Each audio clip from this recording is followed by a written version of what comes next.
Welcome to Between Two Clinicians, the podcast that gives you a backstage pass into the mind of two therapists. I'm Talia. I'm Adam Luke. We've spent years helping others navigate the complexities of their minds and relationships. In this podcast, we're flipping the script, and we're sharing our own unfiltered insights. No topic is off limits, and no issue too taboo. We're ready to tackle the tough stuff with honesty and empathy. Let's dive in. Today's episode is a timely topic, given that most of America's either most or least favorite holiday, depending on when you listen to this, is coming up or has just passed. Ted Bundy did not like this one, but there are other people who have enjoyed Mother's Day. So love it. Here for it. Exactly. It's a contentious one in my household too. I'm getting now with Father Algorithm, I'm getting so many videos sent to me, not by people, but just like by the algorithm of like, Mother's Day is for the moms in the trenches. They should have a separate grandparents' day. Like a lot of the things that I'm like, oh, I had never thought about that. Because growing up, which is the theme of today's episode, growing up, when you're looking at your parents, at least up until a certain point, your parents are ideally, right? And I'm talking about idealization, not like this is the ideal. They're your superheroes. They're infallible. They can do no wrong. Obviously, if you had authoritarian parents, then you were probably afraid of them. That's not exactly about today's episode. It's more like you looked up to your parents and you thought they knew everything, that they were going to be there to save you, to protect you. Not that doesn't always shake out. But that is the belief that children have up until a certain age. And I call it the age of when you realize your parents are people.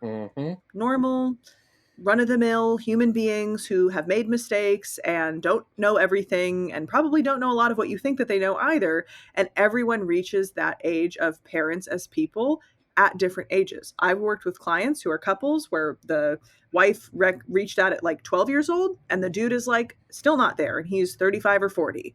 They're both the same age, by the way. They're not meeting at 35 and 12, but they are both 35, but she has a 2-decade jump on, I've known this about my parents. And because of the dynamic that can cause within yourself and also within the family system you came from or the family system that came from you, it is so multi-layered when we're not all on the same page. I'm not saying this is an episode about, you and I are both parents. This is not an episode to bash parents.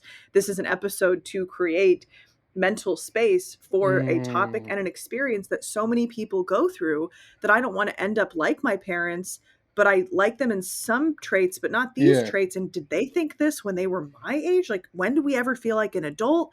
When are they going to have this figured out? There's so much that goes into this topic that usually comes to a head around these holidays that are, again, just like Thanksgiving and Christmas, absurd to see those people again so soon and have it be so close together. Why are Mother's Day and Father's Day only a month apart? Like, we should have it one per quarter. Space it out, one per quarter. Mother's Day is Q1, Father's Day is Q2, Thanksgiving's Q3, and Christmas is Q4. That's it. That would actually work really well. And I would remember to do my taxes so much more if that was the case. Yes. But yeah, this is an interesting dynamic to sort of head into because we've got this. When does my mother become more of like a mentor or a friend in life versus that authority figure? I think that's when you're talking about paying attention to our spouse sometimes and being like, oh, wait a second, you haven't made that transitional jump in a relationship with your parents. Right. Because we've all navigated that one way or another where we've had some significant other or spouse, whatever it might be, and we can recognize like, oh, wow, you like jump to the needs of your parents almost like you're a child. Like you're 8 years old or 10-year-old, mommy, daddy calls, boom, immediate need. Like I have to turn towards them. And you sort of forget your whole family system that exists outside of them. Like, dude, you left, you leaved and cleaved, my friend. Like you have your own bubble now. And so how do you stand up for that? And I think in Western culture, it's interesting. In Western culture, I'm also going to include like the British. And I know people are like, well, that is the West, Adam. But the reason why I'm saying this is because if you pay attention to like American and British culture in this one area, like there's a lot of endangeredness to serving our parents once we're adults. You know, so like, oh, well, what mom wants, mom's going to get. What dad wants, Mhm. And so you can even watch as like siblings start to work together to try to meet the like overarching needs of parents when these siblings might have all their own families. It's not necessarily anymore, we don't love you enough to make certain things happen. It's that they logistically can't work. What happens when all the siblings are in different states? What happens when we Mhm. have our own jobs and we have soccer practice and they have t-ball and this one's got gymnastics, and like it's all over the place. And I think that that's Mhm. when we have to wake up to the realization of like, at some point, your parents' influence in your life is no longer the primary influence in your life. So when do you wake Mhm. up to that? And that's where there's a lot of battles that happen between spouses. Now, when I'm dealing with Mhm. couples, normally what happens is we'll sit down and one spouse will be hypercritical about the other's lack of detaching Mhm. That's always from been a me. certain, family Mommy. structure. Yeah, mommy, daddy, whatever it is. But what's Mhm. interesting is this always comes, not, I shouldn't say always, but it does seem like Typically. at times, typically, there's like this shaming of like I can shame my spouse out of it, right? When all of a sudden I'm moving into this spot where like now I'm making myself an adversary to my spouse while they're also not able to meet the needs of this other person who's been invited, uninvited into our relationship. Which is such a beautiful example of the projection that that child probably felt like within their own family system. Mm-hmm. Here I am trying to meet the needs of my parents, but I can't. And I'm either shaming myself or being shamed by my parents for being unable to meet those most often inappropriate or enmeshed level Mm-hmm. needs. And it's almost like a gentle way of bullying your spouse of like, I'm not in this alone. Like Mm-hmm. I feel threatened by how close you are with your parents, or how, what I've worked on with my couples that I've worked with, how delusionally close that you are with your Yeah, parents. Because how, you idiot, how have you not seen that they are, they're, again, fallible people. They are people who have made mistakes. How can you still be looking up to them? And on the converse of that, like, how do your parents not have any influence? Like, if your parents were to tell you to do or not do a certain behavior, even though we're all adults, you just don't care that they've mentioned that, right? Which is the end of the spectrum of what you're saying, that our parents should not have the mental um like shackles on us when it comes to correct. making decisions in adulthood. That's not going to lead to healthy individuation Mm-mm. of like, here's my genuine decision. However, I don't know your, we haven't talked about this, we've talked about being parents, but we haven't talked about this philosophy. Personally, I don't think that being, this is going to sound so ironic when I double it with the next thing I'm going to say, but I don't think that being a parent in terms of the influence or the child's desire to be attuned to ends at a certain Mm, age, like arbitrarily, like 18 or 25. yeah. And there are times where the child as an adult feels like, I feel complete. I feel like Mm, you're not a mom in the sense that I knew you when I was growing up.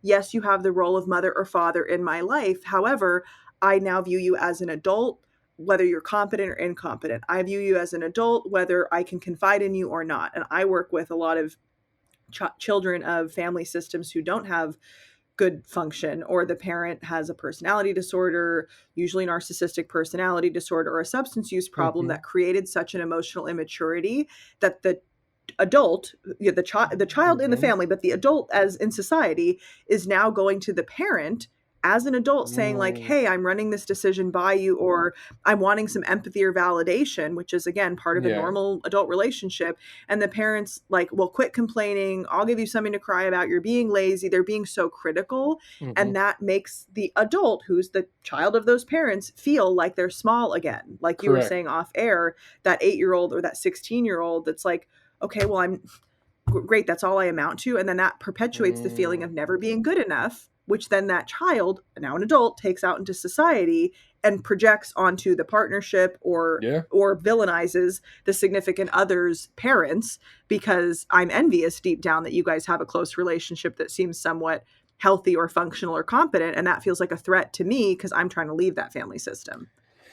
yeah. It's the pick me, pick me, pick me when I'm not actually in that situation just yet. Mhm. And we can feel that way. Our anxiety, our defenses, our defense mechanisms pop up because we go, oh Yeah. wow, I'm in competition with this relationship.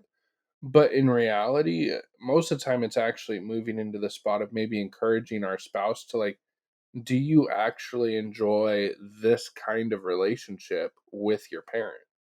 Mhm.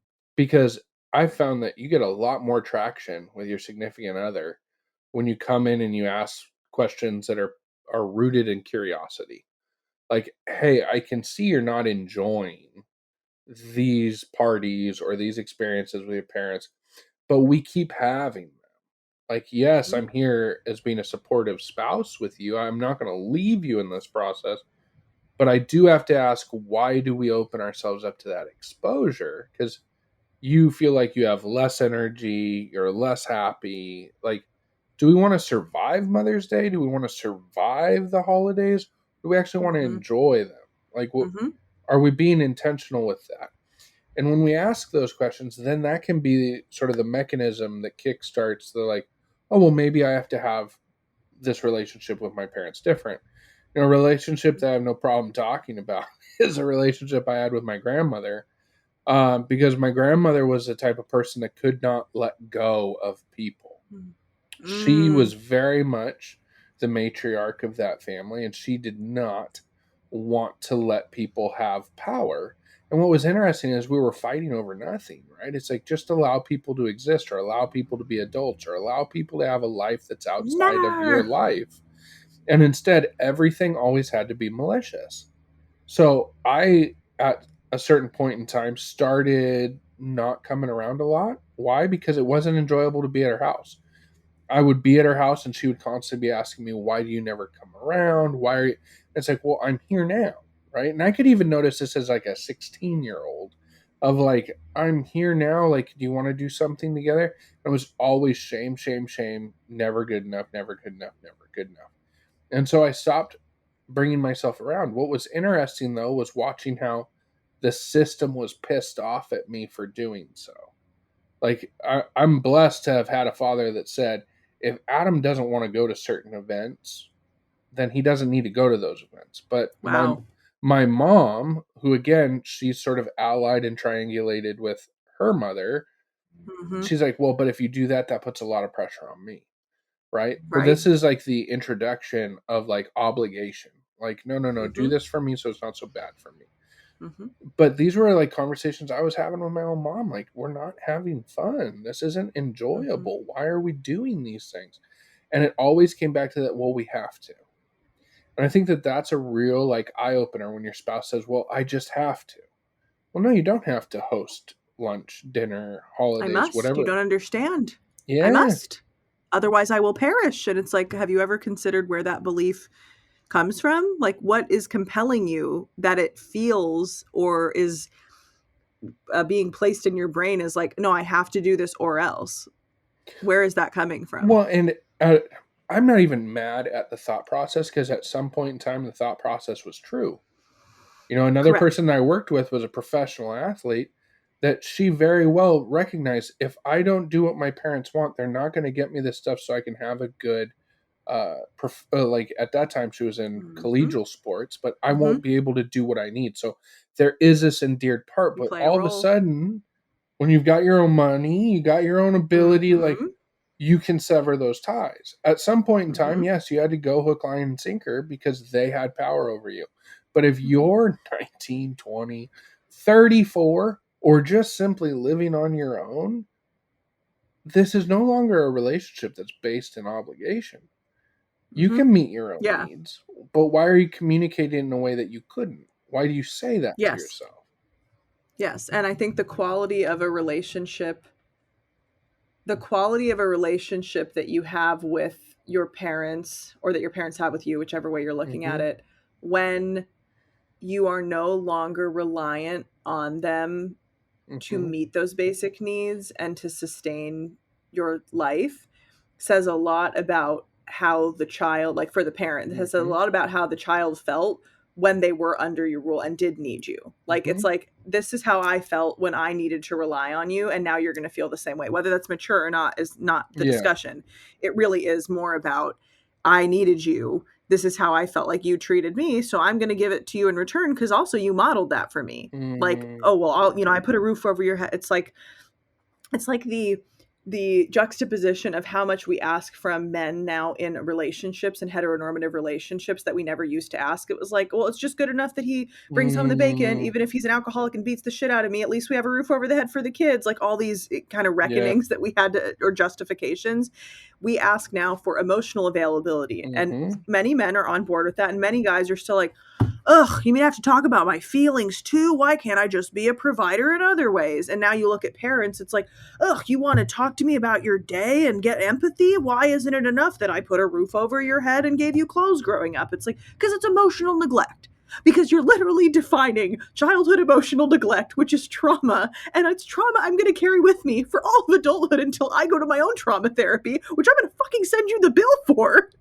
Because technically I didn't cause this, right? You have to take responsibility in adulthood. But if you look at where it stems from, a lot of this comes back to this, like this generational role reversal. And sometimes this happens when kids are still actual age of children, that the parents are putting an inappropriate amount of pressure and parentification on the Mm, child in the family system. And the triangulation is such that it's the child running the show and the parents are at the bottom of the triangle. And I've worked with so many parents genuinely who are afraid of their child and afraid of disappointing their child because they couldn't tolerate the child's emotional reaction. yep. Tell me that's not a window into how inversely or conversely they felt in their own family system. Mm-hmm. And that's where we also hear, well, it's not the, if you think you're crying now, I'll give you something to cry about. It's not that kind of threat. It's more the perceived emotional threat that that adult had to go through, where they're like, I never got to talk back to my parents. Mm, I would have been hit if I had said anything, and here's my kid, and I know I don't want to hit my kid, but here's my kid saying something that I would have gotten smacked for if I talked back for, and I don't know how to respond because I don't want to do what my parents modeled to me, but I also never learned what to do instead. And that's again that tough generational mm, role reversal where I think our generation is getting it better, not totally right, but we're getting better with parenting, apologizing. My mm. daughter's 5 months old, and if I accidentally, like I was shutting the microwave the other day, and I bonked her with the handle. I always protect her head, but I bonked her, and I was like, "I'm so sorry. I didn't mean for that to." She didn't cry, but I'm like getting in the practice of being like not overly apologetic, Mm-hmm. but taking accountability and ownership. I can't tell you how much of a difference that would have made if I had seen that modeled from my parents growing up. Mm, Because your parents, believe it or not, for whoever's listening, we're just going to blow your mind entirely today. They set the template for what you can expect to show up as if you don't do the conscious work to reprogram it.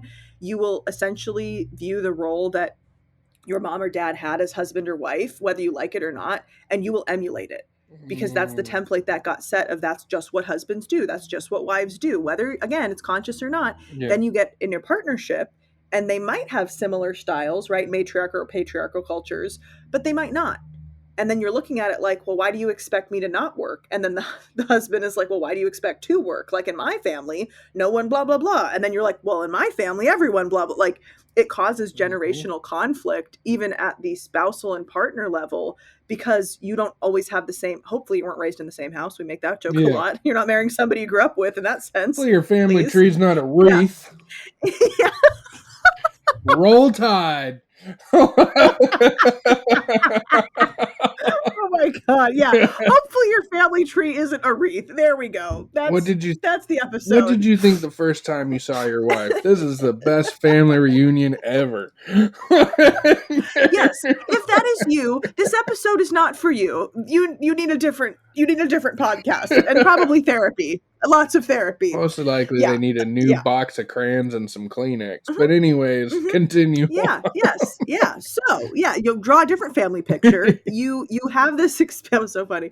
You have this experience where you are wanting so desperately to escape the dysfunction of your family of origin when you partner with somebody in adulthood. It's like little Mm, you being like, finally, we get out of this. And if you're not doing the conscious work, either before or yeah. while that is happening, then you end up recreating and emulating what you Mm, did and did not like from your upbringing. And your yeah. spouse then becomes the role of whoever that was in the family. So, like, that's how the generations pass down either trauma or healing. And this role dysfunction and this role reversal can often lead you feeling like, why am I more of an adult than I feel like my parents either were when they were this age, meaning the age we're at, or are currently, Mm, right? If my parents are in their 60s or 70s, if you're listening to this, probably most of your parents, maybe 50s, but yeah. like 60s or 70s, and you're going to them expecting them to be like an adult, but then they give you a response that you're like, you never learned how to do this? Like, what? Like, okay, I guess I'm in it for myself. Like my brother had a friend who had to help his parents sell their house when he was like 24 or Mm, 25. He had no clue how to, I wouldn't know how to do no. that. And I'm way older than he is. That friend was at the time, but he had to grow up very quickly because he reached a certain point where he's like, my parents have reached the limit of their competency. Well, They and were, some of that is yeah. also jumping in and starting to put out the good healthy boundaries of like I should probably not be making that decision for you. Hmm. Like Hmm. and sometimes this ends up happening where I'll work with families where, maybe the father passed away or mom passed away, either one, whoever was the one that was in charge of the finances. Now the surviving significant other sort of in the throes of grief along with things I've never had to do before. And then the children can feel leveraged into all of a sudden I have to be my mom or dad's like wealth management, right? And that's another issue of like, oof, like, no, maybe that's when we step in and we say, we have to go find an actual wealth management like firm and let them Yes. stand in and do this stuff. Because I also don't want to put myself in a position where maybe my siblings in turn get frustrated at me because I'm controlling all these things I'm not supposed to be controlling. Right. And that's the thing that's always broken my heart is watching families split apart when it comes to money or comes to certain decisions Yes. where it's like, well, I Yes. was the only one that was willing to stand up. Sometimes you have to realize that you don't also have to be the only target in the room. So, yeah, you can Hmm. have a responsibility. You can say, you can go to mom or dad, hey, I think you should do these things. Well, why don't you, here's some names, numbers, whatever. You do your due diligence and you make a decision. But this is that other dynamic of it's okay at times to also challenge our parents in a healthy way and say, I don't think that's actually Yes. the best decision for you. You know, Yes. I had a, And yeah, are you saying it's the best decision for the parent to make about their about their finances in life, this their example? About their finances, life. their Yeah, yeah. life. Like, I mean, I remember I had a client that I was working with that his father passed away. The mom was in the throes of grief. He was kind of challenged because he was in this position of like, it's the burden of leadership. He's the oldest male. I'm sorry if everyone's going to get offended, but in this family dynamic, like he was supposed to stand up, right? And so then he's feeling the pressure of he's trying to support mom and however she she needs, but then she pivoted and she's in grief and she's like, I want to sell the house, I want to get a small condo, I want to get this, I want to get all these things. And he was not challenging her. It's her money. She can do whatever she wants. But he's like, are you sure that's actually what you want, mom? Because like you enjoy having the grandkids come over and play in the pool. You enjoy Mhm, these mhm. things. Like, are we doing a knee jerk reaction or are we doing like, is Yeah. this actually what you want? I just want to make sure that you make this clear. Well, mom decides to make the decision she's going to make, and then she ends up resenting those decisions. And what was interesting was watching my client then have to pivot where his siblings were like, well, see, you should have told her what she needed to do. It's like, isn't that And if interesting? We're all on the but if same he bus. had it, then it would have gone better. Well, she could have figured it out on her own. It's a no-win Yeah, situation. we're all on the same bus and it's jumping off the cliff. Like it doesn't Yeah. work for anyone here. And these are those moments where it's like, yeah, at certain times I have to let my parents feel the consequences of their own decisions. And now, time for an ad break. Hey there, listeners. We're interrupting your favorite podcast to bring you a special message from our friends over at Therapy Swag. Are you tired of the same old boring wardrobe? Ready to add a dash of sass and style into your closet while repping mental health? Look no further than Therapy Swag, your go-to online store for snarky shirts and mugs. Their products make awesome gifts for friends, family, or anyone in need of a little pick-me-up. They are on a mission to break the stigma surrounding mental health. They use humor and creativity to open up dialogue, challenge stereotypes, and remind us it's okay to not be okay. Because let's face it, laughter is the best medicine. Therapy Swag is on a mission to break the stigma surrounding mental health by using humor and creativity to open up dialogues, challenge stereotypes, and remind us it's okay to not be okay, as long as your therapist says so. So why settle for ordinary when you can stand out with Therapy Swag? Head over to their website today and treat yourself to some snarky goodness. Trust us, your wardrobe and your mood will thank you. Thanks to our sponsor for supporting the show. Now, back to your regularly scheduled programming. I don't know if it's just I'm lucky where my practice is I work with a lot of people in like the last stages of lifespan development, but it's interesting because I have different experiences than most therapists in this regard Mm-hmm. of like having sat with widowers or widows or watching people at the end of their life. Like I'll never forget a couple that I was working with that we were literally, and I was always sort of checking them up a little bit, but we were literally working on um, what they wanted to spend their money on. And because there was such a bickering there. Now, neither one of them was actually like, let's save. It was just like, Right. are we going to go to Italy for a month or are we going to Right. build a new pizza oven in the backyard? Like Mm-hmm. there was all Mm-hmm. sorts of things that were popping out. What was interesting is they sort of moved into this like, hey, we've worked so hard for our money. We're going to spend it. We're going to enjoy it. And then their actual wealth management firm was like ringing them up and saying, hey, like, we're not going to be able to hit the standards we want to hit if you keep spending money. Right. Right. And what was interesting was they didn't have everyone in their sphere of influence was more than willing to support them in making these decisions because people were getting secondary gains out of them. Of course. But then as soon as they had to like come to the realization of like, oh, we don't want to lower our standard of living, so we're going to have to trim back, then all this noise came into the room. And so this also becomes one of those things of like being able to interact with your parents and say, is this the relationship that you want to have with us? Because like some problems that we can navigate is, hey, maybe we're blessed. Our parents have done very well for themselves. And so they want to take the families out on family vacations. They want to take us to nice places to eat and pay every time. You Mm-hmm. know, Mm-hmm. this is those instances where there's people that, again, I'm an adult now. I work hard for my money. I would like to pay for my own meal, or I would like to pay for your meal at some time, Yes. or I'd like to pay for my half of the vacation. And parents can sometimes move into this spot where they go, hey, we don't have a tremendous amount of influence over the kids anymore because they have their own houses, their cars, their jobs, their careers. Mm-hmm. Mm-hmm. So let's just splurge money on them. So if we splurge money on them, then that'll give them a reason to have a relationship with me. Well, it's my Not necessarily the responsibility. case. Exactly. It's my responsibility as that child and also as just a good human being to be like, I'll have a relationship with you without you having to do these things. Like I Mm-hmm. don't need you to hand me money on my birthday anymore. Like a card is good Right. enough, or a little Right. family Right. dinner at home, good Right. enough. Because we have to pay attention to how we are developing these relationships because then sometimes there can be a reverse entitlement. For some families, they they experience the look at all I've done for you, like I raised you to this Mm-hmm. point, and then there's the parental assumption that it will remain as close, Yep. thinly veiled attempt at calling it close, as close, it was either like controlled or as Yep. enmeshed as it was in adulthood.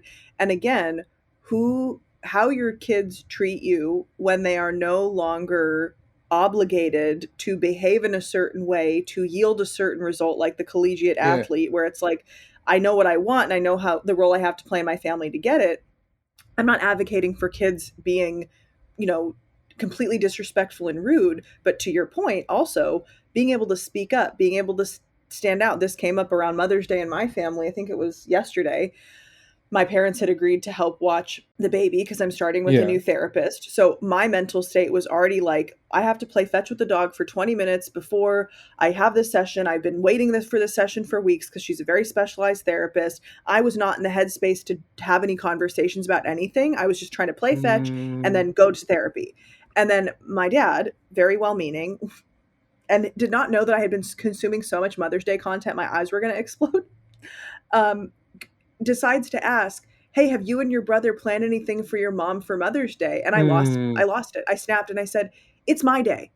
It's my first Mother's Day. This is not me planning for mom." And it's this. I'm still working through this, obviously. So this is in yeah. live time if you're seeing this or listening to this episode. Therapists have their own junk to work through too, What? and their junk drawer mentally. That I was like, why is it that I don't feel Mm, like it's her day? what is it about this transition that now I'm experiencing it for myself for the first time, that and that's where I agree with those videos of like, it's for the mom in the trenches. You don't have little Mm, kids at home. You don't have I'm doing the dog and the baby by myself. Like, you don't have the same system set up that I do. It's my day. Like, it's not that it's not your day, but in my yeah. view, I'm like, you've already graduated to grandparent. Mm, You are now a grandmother. You have a totally separate role in my life. You have a new additional role. It's not just you're my mom and I'm your daughter. It's you're my mom, I'm your daughter, but I also have a daughter, and now I'm the mother and you're the grandmother. Like, there's so much going on that I feel like systemically looking at it, if anybody's listening to this and feeling like betwixt and between, it's these big holidays that often cause this, mhm, and these big end of life developmental events that cause this feeling of like, why doesn't my parent feel like a parent anymore? It's because mm. we're at this new phase of adulthood and we can't look back to previous generations for guidance because A, the lifespan was less, and the amount of emotional discussions that were being had were pretty much none. So there's no groundwork for it, not only because of chronological age being a limiting Mhm, factor. There wasn't the availability of these discussions to look to previous generations of like, how do you navigate when everyone's an adult, when it truly is just little children under, let's say, age 10 for most families at this yeah, from a lot of what I'm around.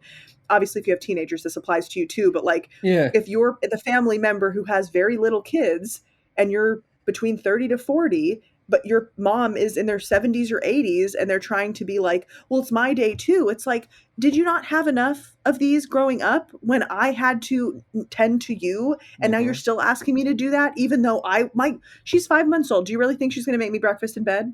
No. She can't do that.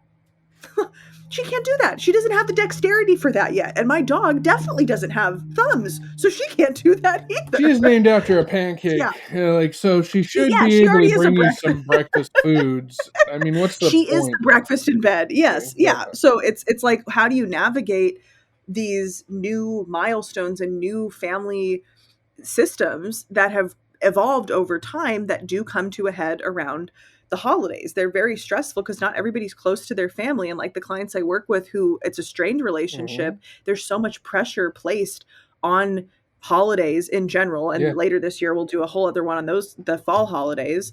But it's there's so much pressure placed on this where it's like, yes, you are a mother, but at least from my generation, it's like mm, when my child has a child, which is hopefully many, many years from now, I I have the envisionment and I've already done the work and will do the work in my own therapy to have it be like, now is my time mm, to care for you. It's for not sure. your time to care for me anymore. Like, I think that's what it really is like, that's the role reversal of like, you are my child, you always will be my child, and you celebrated my Mother's Day for so Mhm, long. Now I see you become a mother.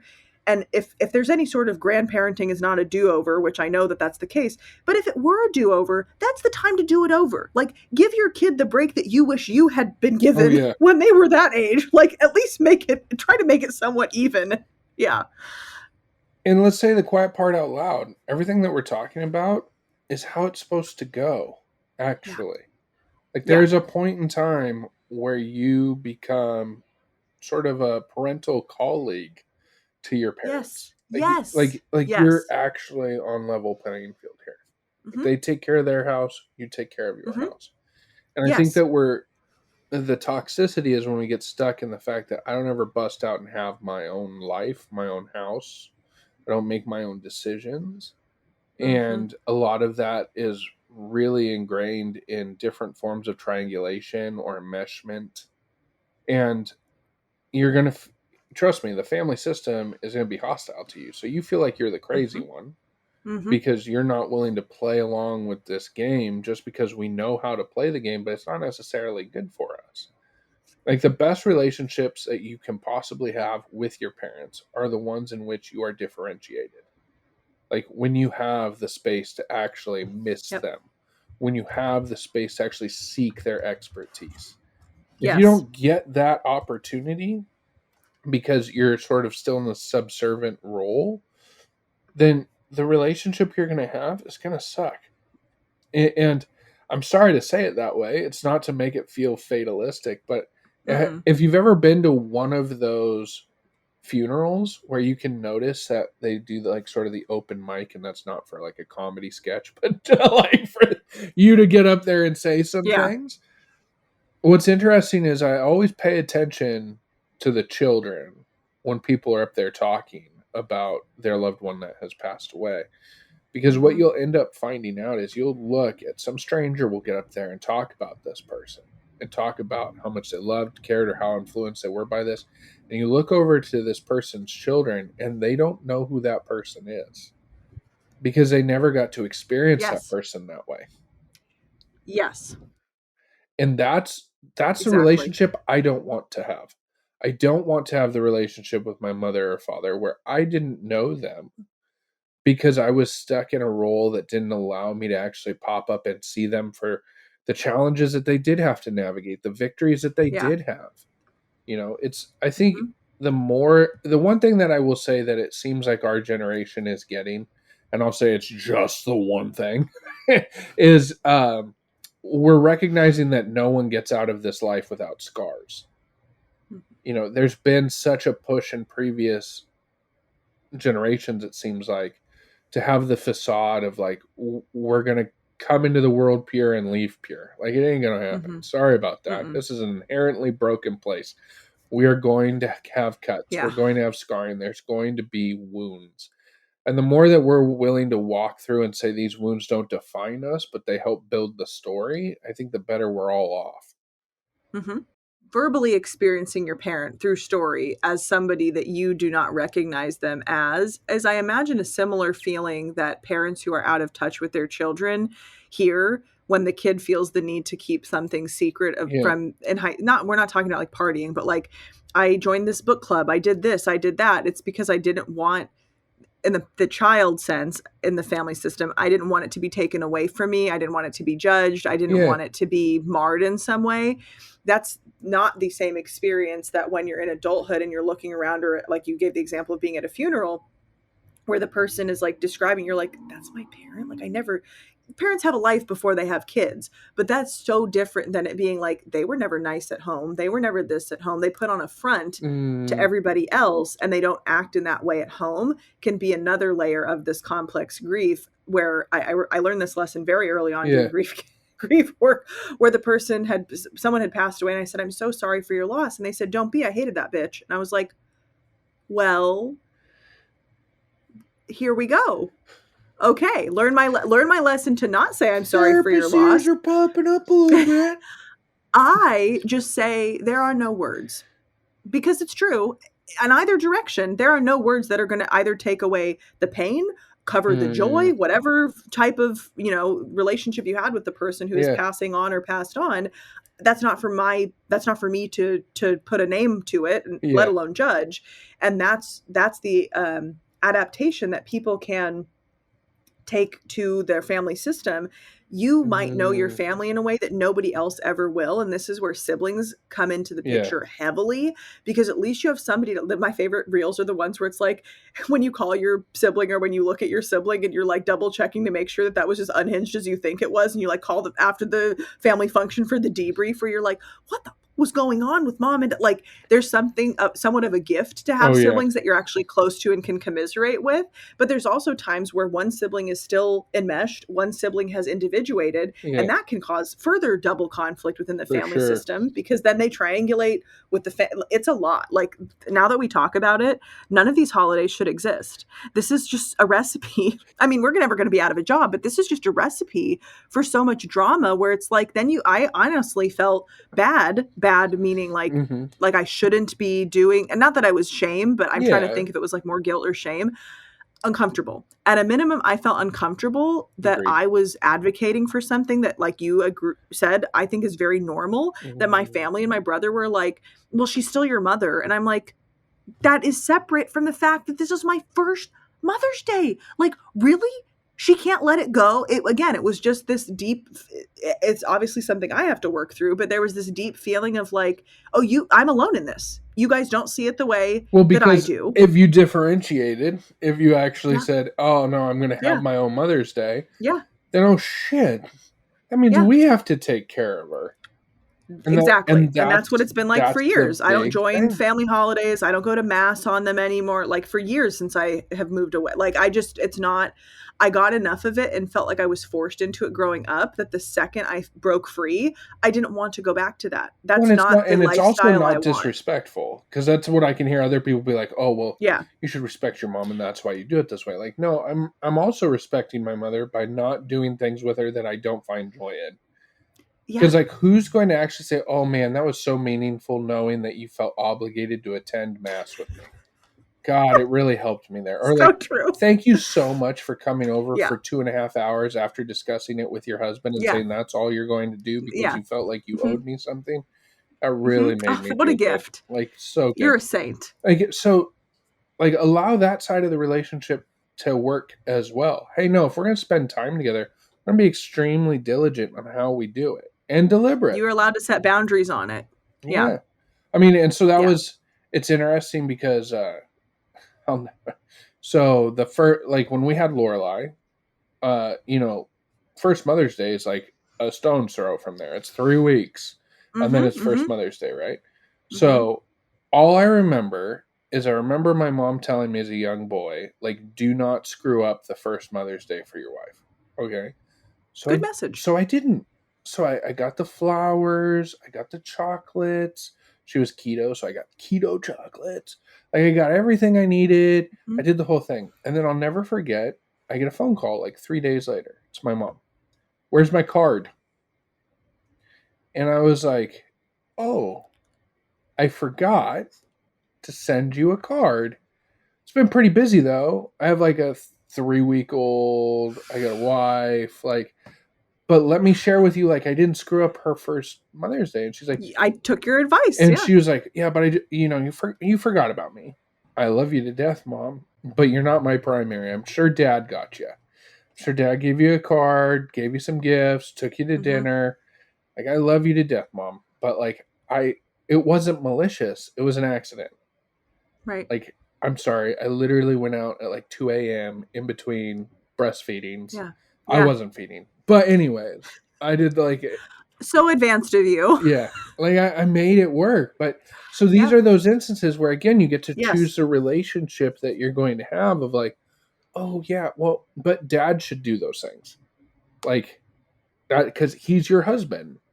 Mhm. I'm, Yeah, yes. I can't handle this. You and I have a similar philosophy on that, and my brother was saying, what he's like, well, we shouldn't have to do that for you because you're not our mom. And I said, again, she's 5 months old. Until she's old enough to do things for me, it falls on other people in the family, which I think for most family systems, they're not like, that's not the most outlandish, depending on obviously your family dynamic. But I'm with you on that. It's like that generation has passed. Like that, the torch gets passed to the person who made that person a mom. Yes, the kid made the person a mom, but like technically it's the couple that created the Yeah, child together. That it's like that's who it gets passed back to, of like, you can honor her. Again, it wasn't intentional. You're not sitting there being like, Mother's Day card for my mother-in-law, Mother's Day card for Jill, no, not for my own mom. Like, it's not yeah, malicious. It's your brain becomes consumed with the family that you've just created, rightfully so. That's correct. healthy. And of course, the people that are in your family of origin are going to have their own feelings about it, much to your point of like, well, then it all falls on me. And it's like, I've done my time. Mm-hmm. I did my time in this asylum, and I'm out.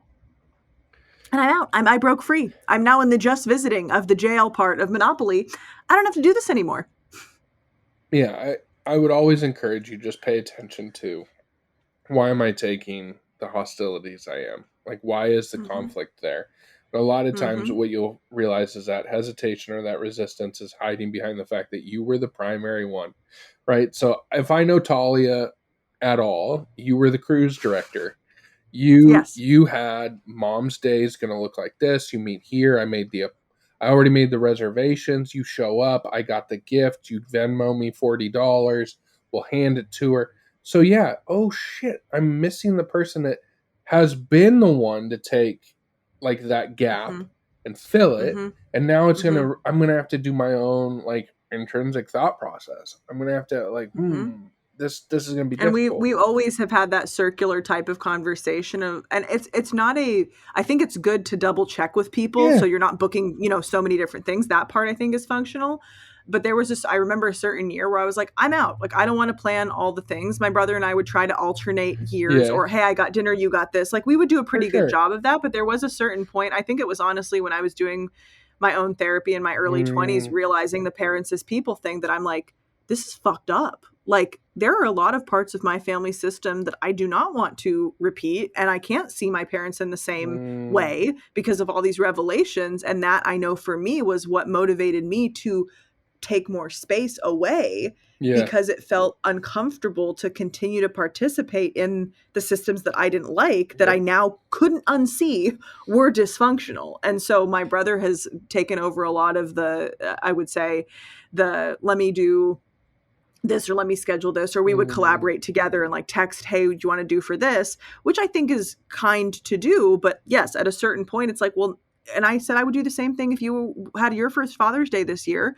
It's not that we mm, wouldn't honor dad, but I would be more focused on like getting you a first Father's Day card, or asking you what you wanted to do, because for 40 something years we've asked dad what he's wanted to do. Like, I think there's just a different like passing of the torch that either not both yeah, siblings or all siblings are on the same page on, or not every member of the family is on the same page on, because it's a new mm, system.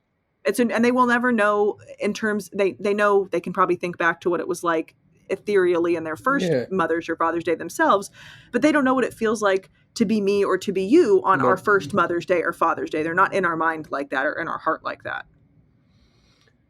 So, I mean, I hope that the encouragement you guys are getting out of this podcast episode is like, it's okay to start sort of framing out that boundary work. Like, Mm-hmm. the resistance that you're feeling inside of yourself to either participate in things you don't want to participate in, Yeah. or trying to do things differently, that's actually part of the process. Like, Mm-hmm. there's a reason why we get married, we have our own families, we do stuff like this. You are living your own Mm-hmm. lives, and so certain things you don't have to participate in. And that's not you being automatically rude or selfish or all these other things that sometimes get projected onto us. Because I like to ask people that I have deep relationships with, do you want me to spend time with you because that's what I cherish, or do you want me to spend time with you because you think I'm moving into servitude or obligation? And, well, Yeah. never servitude, never obligation. Okay. Then no, because I'll still have friends that will call me at times and be like, "Ugh, can you help me with this thing? I'm so sorry for the inconvenience." If I'm going to go, you don't have to keep apologizing on the inconvenience or Right. whatever it is. Right. I made the choice. I want you to Right. know, when I want to spend time with you, I'm going to spend time with you. When I don't want to spend time with you, I won't spend time with you. That's me too. Yeah. So you have to, like, these are our boundaries. So, like, Mm-hmm. you can always rest assured, if I'm around you, that's what I wanted to do. Because if I wanted to Yeah. be at home or I wanted to be doing something else, I wouldn't be around you. That's not Mm-hmm. me being rude. That's just me being authentic. Yeah. Yeah. What I would like to leave listeners with, if you've made it this far in the episode, is that someone choosing to be hurt by what you did is not the same thing as you hurting them intentionally. Mm, And the intent in well creating a said. differentiated and individuated family system is so that you, on a macro level, so that you can spare your child from what you feel like you had to heal from, or spare your Mm, child from growing up in a childhood where in adulthood they have to now go to therapy to heal from their childhood. yep. Success in my life will be my child not having the same emotional wounds I did. That will be Same. success. Same. So I know that they will have some. I'm not perfect. I'm never going to be perfect. Right. I can't shield them from the world. Right. But as long as their wounds are not like my wounds, we're good. Mm-hmm. Yeah. All right, people, sign off. Drive safe. We'll see you guys later. Yeah, Goodbye. Enjoy Mother's Day now yeah, that we've yeah. fucked with your head. Yeah. Tell your mom I say hi. So,